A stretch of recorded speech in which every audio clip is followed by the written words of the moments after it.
বন্ধু, তোমার মন খারাপ, শরীর খারাপ, যাই হোক, মুখে একটা হাসি রাখো। গোটা দুনিয়াকে দেখানোর দরকার নেই যে তুমি ভালো নেই। বিশ্বাস করবে কি না জানি না, কিন্তু তোমার গোমড়া মুখ দেখে অনেকেই মনে মনে আনন্দ পায়। মানুষ বরাবরই অন্যের দুঃখ দেখে তৃপ্তি পেতে ভালোবাসে। তোমার মন খারাপ করার চেহারা বা স্ট্যাটাস দেখে তোমার শত্রুরাও মজা পায়। তাহলে কেন কেন ফ্রিতে তাদের আনন্দ দেওয়া?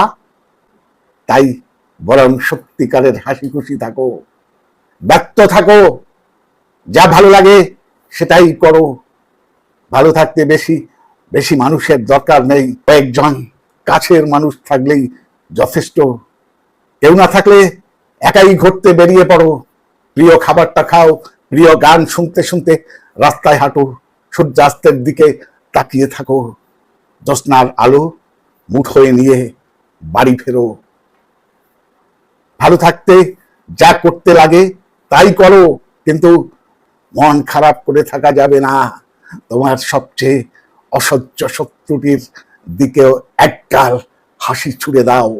বিশ্বাস করো, তার কানের নিচে চট দিলেও সে এতটা কষ্ট পাবে না যতটা তোমার হাসি খুশি থাকা দেখতে পাবে।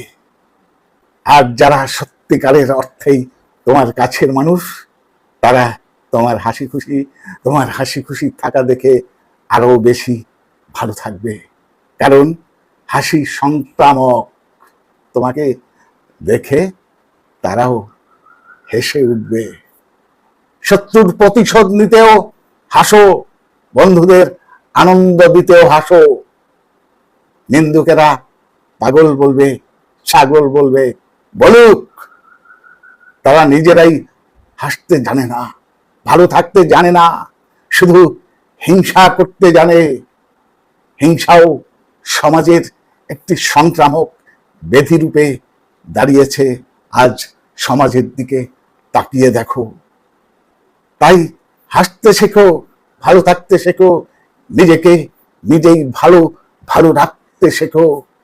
বিশ্বাস করো, ভালো থাকতে কাউকে লাগে না, শুধু নিজের লাগে, নিজের ইচ্ছাটুকু লাগে।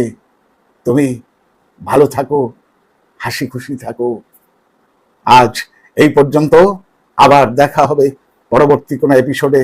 ততক্ষণ নজর রাখো রাত্রির সংলাপে। ধন্যবাদ।